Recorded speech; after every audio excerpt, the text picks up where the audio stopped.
Good morning, Lompoc. Good morning, Lompoc. It is really good to have you here on a Yeah. Friday morning. And it's a beautiful day. I went outside. I really didn't even need this jacket. It just kind of helps. But you look really great. Adds to my look here. Yeah. But it's so warm already. It's going to be warm today. Yeah, it's a beautiful day. We still got to physically distance, but I'm hoping we can get some time to go outside. Maybe but nature doesn't seem to know that anything's wrong, so... Yeah, so warm weather. Thank you. It's about time. Feels so good. We've been waiting for, feels like weeks and weeks and weeks for a little bit of warm weather. Yes. So hopefully you all get a chance to get outside, get Maybe a little do some bit of gardening. Vitamin D would be very helpful in these times. How are you all doing? You guys make it through the week? Hopefully. Michelle, how are you doing? I'm doing pretty good. Some deep breathing. It's I think we're lucky to live in California. I know Lompoc has definitely increasing cases, but we seem to start to have a little bit of plateau. Stay home, folks. We're almost there. We're almost there. I know it's frustrating, but these are unprecedented times. So just try to remember the rules. And I used DoorDash for the first time last night. Shout out to Valle. That was fast and delicious. I might never leave my house again anyways. Yeah, spoiled. Even when this is over. Spoiled. Yeah, we ordered online. Yep. And about, 15, 20 minutes later. It was there. It was fast. They ran away waving. So it was very convenient. Cool. I really enjoyed that. Thank you to the folks at Valle over at the Hilton Garden Inn here in Lompoc. Yep. Still crafting delicious food that you can. Tasty chili verde pizza. Yeah. With the chicharron. Oh, so happy. Memories. So this show's going to be focused a little bit more on Vandenberg Air Force Base. Vandenberg Air Force Base. They are our neighbor. I'd like to think that Lompoc is the hometown for Vandenberg Air Force Base. It's the reason I exist because my dad moved out here. It's not the reason you exist. It really is because my dad moved out to Vandenberg in 1969. And I'll talk a little bit more about that in a few minutes. But yeah. That's how I got here. Yep, and that was Mila and Layla telling you good morning, Lompoc there. They live on Vandenberg Air Force Base. Their mom is Kristen Cox, who we'll be talking to a little bit later. She's a military spouse, and she's been doing this now for 13 years. So she moved to Lompoc a couple years ago, and we got to know her through our CrossFit gym. So really fun conversation. We'll chat with her and see how life is on base right now. It's a great conversation on how life is on base. And how military life is sometimes like isolation that some of us civilians are feeling. So it's a really great, thoughtful conversation. Thank you, Kristen, for that. And then the community on Vandenberg Air Force Base has been pumping out masks like crazy. Thank you to Vandenberg Air Force Base for giving us permission to play this fun video. But I love what they're doing. They're adapting. They're creating masks out there with a lot of civilian workers. Pretty awesome. Thousands of masks. Thank you for letting us. One can get one, which was so cool to see. Check this video out. Check this out. We've been tasked with making masks to support the wing personnel. We'd like to have all 1,700 masks done, say, by the end of next week. We're using bed sheets that we got from a wholesaler that supplies hotels.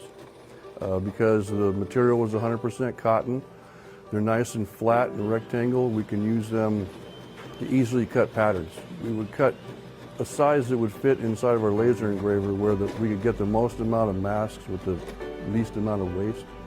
And then for the head straps, instead of using nylon like most people are doing, which is almost non-existent now because it's all bought up, we're using parachute cord or 550 cord for that with some cord locks to make them adjustable. So I know how to sew, but I'm really only familiar with this machine, so I'm trying to help other people, but I'm not familiar with some of the other sewing machines here. Also had to learn the design. I've never sewn a face mask like this before, so there was kind of a learning curve just to learn how to do it.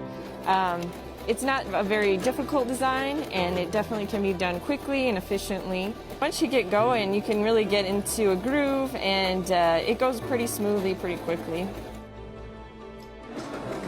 I know how hard it is to get the materials to make masks.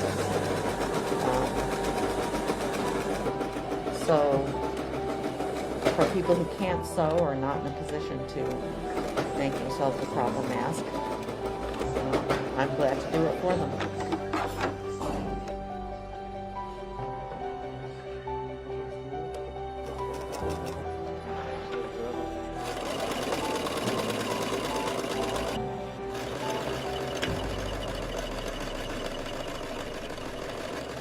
I'm glad that we're able to help out. It's a crazy time right now, and we need all the help we can get. I forgot the logo. Forgot to leave it on. 30th Space Wing. Again, thank you to Vandenberg for letting us play that video, putting that together, and for letting us play that. We're really proud of the efforts out there. That it's funny, inside that looks like what I remember as a kid going to the wood shop on base where my dad worked. Oh, and yeah. It was, just spread out, lots of machinery. So anyway, thanks to the civilians who, a lot of them live in Lompoc and have been working out on base for a long time and are pitching in on that project. So something to feel good about. Yeah. So, yeah. Do you want to tell them a little bit more about your dad moving out Sure. there? So again, I mentioned that my dad, James Dean Ball, true story, moved out here in 1969. I remember him telling me when he first moved here, there was one street light in Lompoc, and I think about 5,000 people population then. So it's kind of interesting. That's a bunch of four-way stops. And my dad was supposed to go to Vietnam, but he had some disability issues and some health issues and wound up being placed on disability and stayed on Vandenberg and then became a civilian in, I think, 1973 when he married my mom. And what do you know, 36 years of CE, which is civilian engineering. My dad worked on base as a cabinet maker, a fine woodworker. So a lot of the cabinets and stuff on the flight line and then some of the generals' homes and all that stuff. My dad built that stuff, so it's kind of cool. Did he pass any skills on to you? Because I haven't seen those. I turned into a photographer. Oh, okay. I forgot. That's what you do. But that's, that's in my blood too. So maybe we can show a couple of the slides. So one cool project that my dad got to work on that is really awesome about the history locally. This is Slick 6. And for any locals here that knows anything about the base, Slick 6 was the place they were going to launch the space shuttle on the West Coast. We got so close to that. So this is the creation of that. My dad did a lot of the woodwork. Not a lot. There's a ton of people doing that, but he managed and was foreman over certain parts of that and worked out there for weeks and weeks and weeks. He still has a picture. You can go maybe to the next one. He still has this picture of the space shuttle. I think it's the Enterprise, which is on top of a 747. Oh, so that's attached. Yes, that's attached, but flying over Slick 6, which is kind of cool. Yeah. And then this is the kind of completed Slick 6 at the time. This has the space shuttle actually standing up, which is crazy. We got that close. Looks like to it's launching something the you'd find space at shuttle. Disneyland or something. But the thing that kept the space shuttle from launching, and a lot of you will remember this crazy history, is I think it was 1986 when the Challenger exploded on the East Coast. And that was devastating to NASA and to the space program. And they wound up canceling the West Coast version of launching the space shuttle. So that was really sad. But now it's coming back, right? It crushed our local economics for some time. But then over time, we've rebuilt as a town, and we have wine now and all those great things. And now we have commercial space out on base. This is a picture of Elon Musk is in the middle. This is breaking ground out there on base as they start utilizing some of those launch sites for SpaceX. Yeah. And I have a fun little video. This is why it's cool to live in Lompoc, is that this is our house. You hear the rumble, you run outside and you grab your camera, if you have a good camera like me, and you get to watch SpaceX do some magical things. In addition to SpaceX, we have the folks from Jeff Bezos's, I forget the name of that, but they're out here, United Launch Alliance, couple others too. So exciting time. Yeah. Vandenberg's come a long way. I just remember the first time I moved out to Lompoc and felt that first space shuttle. I thought it was an earthquake. But no, they're just What launches. was that? What was that? Wow, that's rad. And when SpaceX launches at the right time, at least as a photographer, if they launch kind of early in the morning when it's still a little bit dark, or in the evening just as the sun is setting, that's when you get those really crazy light rays shining through it, and it's really magical. Really scares a lot of people in LA sometimes because they're like, what was that? Oh my God. I remember the first time, and this was before I lived in Lompoc, but I was in Santa Barbara with my mom, and this had to be like 15, 16 years ago. We were driving back to the valley on the 101, and it must have been a shuttle launch, and everybody pulled over, and I was like, what's happening? Missile launch. Missile launch. And I just thought we were being bombed or something. Like, I wasn't using the internet really. I mean, I wasn't on my phone using the internet, so I had no idea, and I just was completely freaked out. Yeah. So anyway, Vandenberg is a very special place, and we're very proud to have them here. And we just want to give shout outs to everyone that's working hard and staying locked down out on Vandenberg. And maybe we can segue into Kristen's video. Yeah. I got a chance to do an interview with Kristen. She goes to our CrossFit gym, CrossFit Ohana, and she moved here in 2018 with her family. She's been a military spouse for 13 years. She moved here from, well, she didn't move here. She moved all over from Kentucky as her hometown. And she just really, she gave me a interesting perspective that I hadn't quite looked at in this way before. So hopefully, I wanted to share this with you, and hopefully it'll give us a little insight into Thank you, Kristen. some stuff that we're doing. Thank you. What were maybe your first impressions of Lompoc when you moved out here? This is actually our second time being here. Oh, okay. We were here for a very short time back in 2007, and this was our very first assignment. So we were both, my husband and I, we had just graduated college, just gotten married. I'm from Kentucky. This was my first time being far away from my family, because even when I went to college, I was only like an hour away from them. I had a very difficult time just adjusting to being away from them and just military life in general. And we were only here for about 3 months. So I just feel like I didn't really have time to make friends or explore that much. So I didn't really like it the first time, but it's been a much different experience this time. Especially because I've made so many friends, not only on base, but off base as well. And that's something that I've found, because it's been 13 years now that I've been a military spouse. And one of the things that has helped me a lot is making friends in the community. It just makes me feel like I belong and that I'm not an outsider looking in. So joining the CrossFit gym has been the best thing I've ever done. And I joined my first one when we were living in Colorado. I was like, this is great, just to be welcomed into the community with open arms and have all of these friends. So everywhere we go, I join a CrossFit gym, and that's like the best thing. It helps me get through. How has life changed for you, like your routine from before? Oh, well, I'm really missing dropping my kids off at school.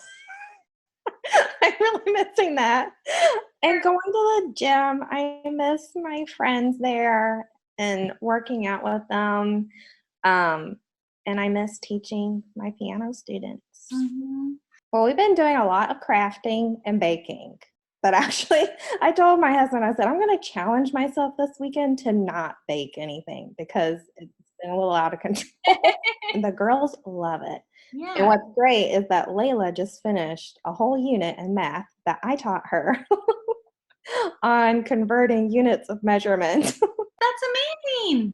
And you have 2 girls, right? So you have Mila, she just turned 6, I think I saw. Yes, she just turned 6. And then Layla is 9. She'll be 10 this summer. Do you have anything else you want to add or share? Well, I was reading an article. It was talking about all these different people and all of the things that they were missing out on, all these like life milestones. And there was a picture of a woman. She had just had a baby, and she had her dad on FaceTime on her phone because he couldn't come into the hospital to see the baby. And for a minute, I was like, that's so sad. But then I was like, wait a minute, this is my life. All of these things that everyone's experiencing now, missing out on events and being physically distant from family and close friends, that's the normal military life. Wow. And so I've been at it for 13 years, and I've gotten used to it now that I'm like, gosh, it really is hard to be in the military. What I do want to say is that even though you're physically distant from people, it doesn't mean that you have to be socially distant. Pick up the phone and still connect with your family and friends. And it's only temporary, right?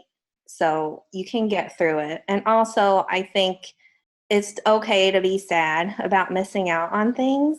And when that happens to me, I think about the reason that I'm making, the sacrifices that I'm making. And for a military spouse, that is our way of serving our country, because we are supporting our spouse who's active duty so they can do their job. And right now, everyone that is practicing social distancing, or physical distancing is what we're calling it here on base. You're making the sacrifices to save people's lives. So it's 100% worth it. And that's my 2 cents. She's so cute. She is cute. Thank you, Kristen. Thank you so much, Kristen. That was really good perspective. When I heard that, I was pretty... We took it for granted. It was basically the end of my questions, and then she said that. I was like, okay, we're working the whole video around this. So remember, it is really difficult. We wish every business was open. We wish we could all go back to normal. This is obviously very stressful, but keeping that thoughtfulness about our fellow humans, I think that's an important thing. And especially if it doesn't feel like it's affecting us here. I mean, I look at New York and I hear the stories coming out of there, and my heart just breaks. Yeah. And I'm just I feel very fortunate to be here in California, where it doesn't feel so close. We definitely know people who are being affected, but it's not, but at the end of the day, without any sort of politics or any feelings of that sort, just remember that the people that are dying are Americans. Mm-hmm. They may not be in your state, or it may not be the craziest in California, but remember, this is Americans. So, So anyways, I appreciated Kristen's 2 cents. So, yes. Do we segue into food? So food. So I made this video about to make pasta a couple weeks ago, and I've been a little nervous about sharing it because I know flour is difficult to find. But it's going to be a long weekend, and after your hike, you might want to carb load a little bit, and it's a fun project to do with kids. It's really easy to make at home, surprisingly. It's like Play-Doh that you can eat, and it's really good. It really is just flour, water, eggs, a little bit of olive oil, which you actually really don't even need to have, but it adds some flavor to it too. And we actually have a cool source for flour now in Lompoc. Piedrasasci Wine and Bread over behind Home Depot. Hey, they actually mill their own flour there. They do, and they're now supplying people at home with it. So I think they did their first supply last week. Wednesday. People ordered early in the week, and they'll be getting more in stock. So I think it'll be online and available for ordering on Sunday night, or check back Monday, and you can pick it up on Wednesday. So they're going to have whole wheat flour, they're going to have all purpose, and they're going to have vital wheat, vital gluten, high gluten flour, not vital So wheat. We're going to go on Wednesday to pick up some flour. Right? Yeah, and we're going to film a little bit of it so you guys can kind of see like what's happening. Yeah. So that should be really interesting. Yeah. So anyways, here's a little recipe on making pasta at home. I did use technology. I am not a grandmother from Italy, and I used a food processor in order to, because it's so much easier. And I also used a pasta cutter, which you can purchase on Amazon for less than $50, or you can roll it out yourself and cut it by hand. Any way you eat pasta, I think pasta is delicious. Anyway, any shape or form. So every day. Here's a little pasta. So using a food processor, because technology, we'll start with 2 1/4 cups of flour, 3 egg yolks, a teaspoon of salt, 2 whole eggs, and about a tablespoon of really good olive oil. Then pulse until the dough starts to come together.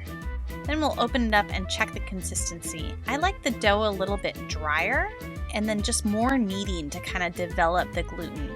It does take longer than when you add a little more moisture, but I found the elasticity to be a lot better. You're going to knead it by hand for about 10 to 15 minutes. It's really easy to under-knead, and it's nearly impossible to over-knead, but it's such an important step to develop the structure and retain the elasticity without ripping the dough. And you'll notice a very clear textural change by the time you're finished. It changes from a little bit dry to very smooth and bouncy, almost like Play-Doh. Once done, you need to let it rest. Wrap it tightly in plastic wrap and let it rest for at least 30 minutes, or put it in the fridge for longer than 2 hours. Now we do have some alternative ideas for coloring your pasta. So we'll start again with 2 1/4 cups of flour, a teaspoon of salt, 4 egg yolks this time, 1 egg, a tablespoon of your olive oil, and then 4 tablespoons of your puree. I'm using a spinach puree here. You're going to pulse that and go through the same process. If it's a little bit too moist, you can always add more flour. Then I'll do the same thing with a beet puree. Again, if it's a little bit too moist, you can always add a little bit more flour. And then just knead well to really develop the color and the texture. Once you're ready, slice off a section of the dough and immediately rewrap the rest in plastic. Flatten it so that it fits in your machine so that you don't stress it. And beginning on the widest setting, roll it through 3 times, decreasing the thickness each time. Then we'll fold it over. This is called laminating, and you'll run it through the same process. We'll repeat it 3 more times. This helps to improve that gluten structure. I used to skip this step and the pasta still came out great, but it didn't have the same texture and elasticity as this, so I really like this step. I think it's really important. Once you've done this 3 times, roll it through for the last time, decreasing the width until you've reached your desired thickness. We'll cut it in half and trim the edges and feed it through the cutter. You can also cut it by hand or create interesting shapes, totally up to you. You can even fold the dough together for a colorful rainbow pasta. Then just hang it on racks and leave it out until it's completely dried before storing. All right, that was our pasta. I'm hungry. So very hungry. We've eaten all the pasta. I know. We did give some away though. So again, that machine. Less than $50. Less than $50. I know it's an expense, but it will save you 5 or 10 times the amount of time. Because if you hand roll that out, you can totally do it, but it'll take forever. Yeah, but you can consider that your workout too. Yeah. So if you do hand roll that, just the kneading part takes forever. Put the kids to work though. Yeah. They can help out on this. I think it's a fun project to do with kids. It's so easy and so rewarding to eat your own homemade pasta. It tastes so much better. And I do have to say with the regular pasta, so with the colored ones I used eggs from like Vaughn's because I needed to use a lot of eggs. But then the regular pasta, I used eggs from Dare to Dream Farms.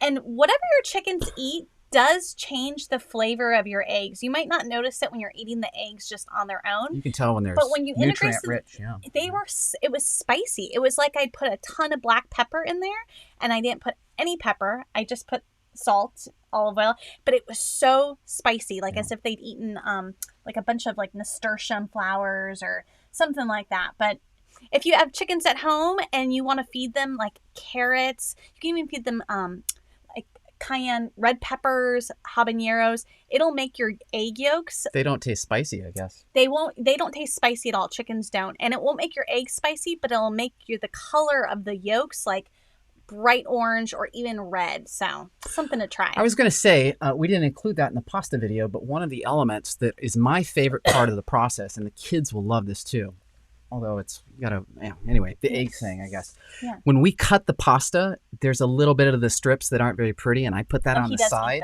and I call that my taxation. So it's my little tax pile of fresh pasta dough that I just eat. I do like pasta dough without it being cooked too. It's really good. Yeah. We survived anyway. Anyway, so I think pasta goes well with wine. So you want to talk a little bit about this? Yesterday we did a wine donation. Yeah, let's talk about this. As a lot of you know, we mentioned this a couple times and posted on Facebook and Instagram about it. Is about a week ago, a big donation of wine went down to LA County and a little bit to Santa Barbara, but nothing happened here in Lompoc. So Norm and Kate from Flying Goat had a great idea. Yep. They got in touch with us and Barbara Satterfield, and the local wine industry stepped up. We were hoping to get maybe 5 or 10 cases of wine to be delivered to the hospital. Week, we got 36. 1 week. And yesterday, we delivered 36 cases of wine to the hospital. Yep. That'll be distributed throughout their healthcare employees there. Just as a little thank you. Yeah. Thank them for working so hard. Thank you to the Lompoc wine industry, seriously, for stepping up and doing something really awesome here in Lompoc. We're really appreciative. And the hospital is too.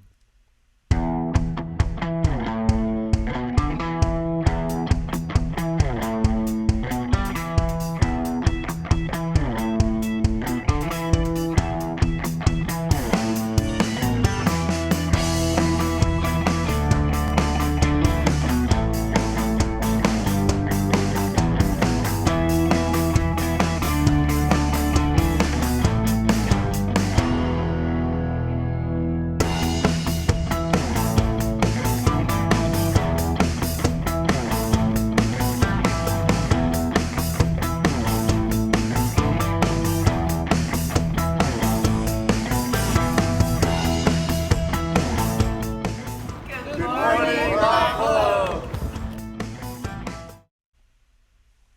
That was fun. Again, thank you. Thank you to so many people. Yep, thank you. Nora Wallace at the hospital really helped coordinate on her end. Yep. And we met. It was great to have the CEO, Steve Popkin, meet us outside. And Neil Amano helping us out. Go, Neil. We had to make sure Neil didn't take any of those for his own. I was watching those use. sea smoke boxes. I did see him pull a car up like he was going to sneak some out, but I think I don't think that happened. No, I'm totally joking. Anyway, I will say this, that the Lompoc Hospital now has a collection of some of the greatest wines in Santa Barbara County versus some of our neighbors. So I'm pretty excited about that and proud. So thanks again to the Lompoc wine industry. Can't thank you guys enough. So. Yes, thank you guys. Yeah. And so tonight we're going to be doing a happy hour. Yes. We're teaming up with Tom's and King's Carry. King's Carry. This is also one of my favorite white wines right now. This is a Semillon. So that's usually like a white Bordeaux variety, and it is so refreshing. It's got this kind of like kumquat, like orange marmalade thing going on. I just love. If you like acid, and it smells like the ocean to me, so citrus it's very acid. fitting for Citrus acid. Yes. Brightness, yes. citrus acid. Let's be clear. So we hope you'll join us and get some burgers. You can pick up wine there. If you didn't already place your order online, call Tom's. They have some extra wine there. You can pick it up. At Tom's, you can place an order today, get 20% off of wine from King's Carry, and pick it up at Tom's with your burger. This is a fun new experiment we're trying. We hope that you guys can participate and support local. The burgers are not expensive. The wine is not really that expensive at all. And it's Tom's such a good deal. 40 years in business. 40 years last year, so they're on their 41st year. Yep. Pretty amazing. Thank you to Cotty and to Kim for agreeing to be a part of this. Yeah. So, And Brad stopped by last night, and he wanted to learn how to taste some wine. So Jeremy was out of town. Well, not out of town. Jeremy was like picking some stuff up somewhere, and so I showed Brad how to taste some wine. Oh, hey, Brad. Hey, Michelle. How's it going? It's going really well. How are you? I'm good. I'm actually just getting ready for our happy hour for tonight with King's Carry. I'm happy almost every hour. Yeah. What time is this one? This is tonight at 5:30. 5:30. Do you know how to taste wine? Absolutely. Yeah? Yes, I do. You put it in your mouth, and you swallow it. Yep. And you do that again. Those are a couple steps. Would you like to learn? Sure. Let's go through this. All right. See what I can. So we got the King's Carry Grenache. So it's important to kind of aerate the wine first, especially with red wines, to get a little oxygen and release the aromas. I'm pretty sure I know how to do this, but maybe you can show me. So first, we're just going to swirl it. All right. You're fine. Fast.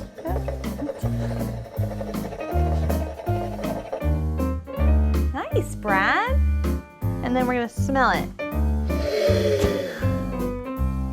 It's nice. It's fruity. What am I smelling for? It smells like wine. I mean, so that's just part of the aromatic experience. So. The aromatic. Yes. The aromatic. Okay. So I'm smelling some nice red fruit in this wine. Yeah. I'm also getting some naughty red fruit in there as well. It's very appealing. Yeah. So this happy hour, what's going to happen in the happy hour? So we're going to have some Tom's Burgers and some King's Carry wines, and then we'll be chatting with Cotty and James over Skype. Oh, that sounds exciting. Yeah. So next we're going to taste the wine, Brad. Oh, so we're going to taste the wine. So you're going to put a little bit in your mouth. This isn't very much. I mean, this isn't even like a half a glass. Right. So we're just going to taste a little bit, and we're going to swirl it around in our mouth. Wait, Brad. First. Okay, maybe a little bit slower this time. So I'm going to put a little bit more in your glass. Okay. And we're going to try this again. So we're going to swirl, sniff, and we're going to taste. Not the whole thing. Not the whole thing, just a sip. Okay. And we're going to pull in air like a baby bird. Okay, Brad, let's try this one more time. Swirl, sniff.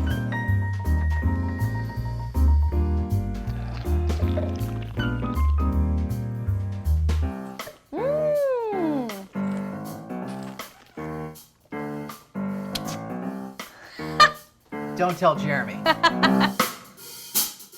Now you know. I feel like you just sprung this on me, like in real time. You can't be mad. How am I supposed to react? You can't be mad. It's Brad in front of Lompoc. I'm gonna need some therapy. I think Brad is dominating my numbers, honestly, and I need to talk with him. Yeah, well, you need to step up. Because I know. I mean, I've been tasting wine for a long time. That's what you need to do. Anyway, thank you guys. Be better. We'll talk to Brad. Hopefully you guys are enjoying Brad. Brad's going to be around for a long time, I guess. So we'll learn to work together in the future. Yep. Michelle really likes Brad. It's very awkward. But anyway, do not forget about happy hour tonight at 5:30. We're going to have a blast, a little party, celebrate local. We hope you guys can join us. If you can't get Tom's Burgers, that's okay too. You could still join us, but we hope that you'll support local. I wanted to show them real quick. There's been a series of crimes out there, and I just want to make sure people are aware. So watch out.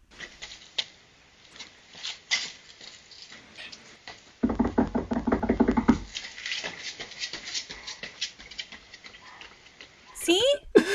Be safe. Be safe. You don't know what can happen. Drive-by beering. I love that. Let's make that a Lompoc tradition. Yeah. So that was actually from our good friends, the Marshalls, who have a security camera outside and caught someone beering their front door. Yep. Busted. That's a good crime, though.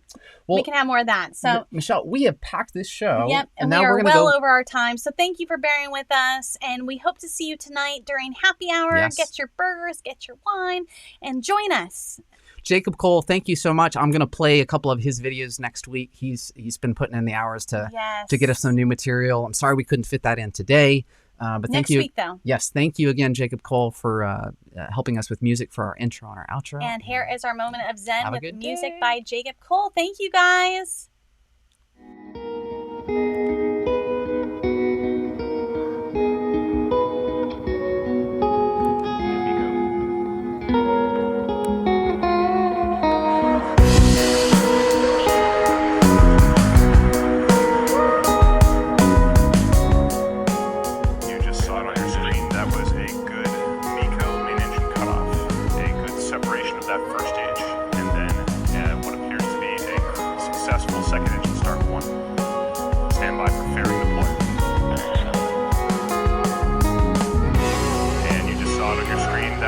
Successful fairing deploy. You can see the fairing falling down below the second stage on your screen right now. SpaceX will be attempting to recover this fairing today.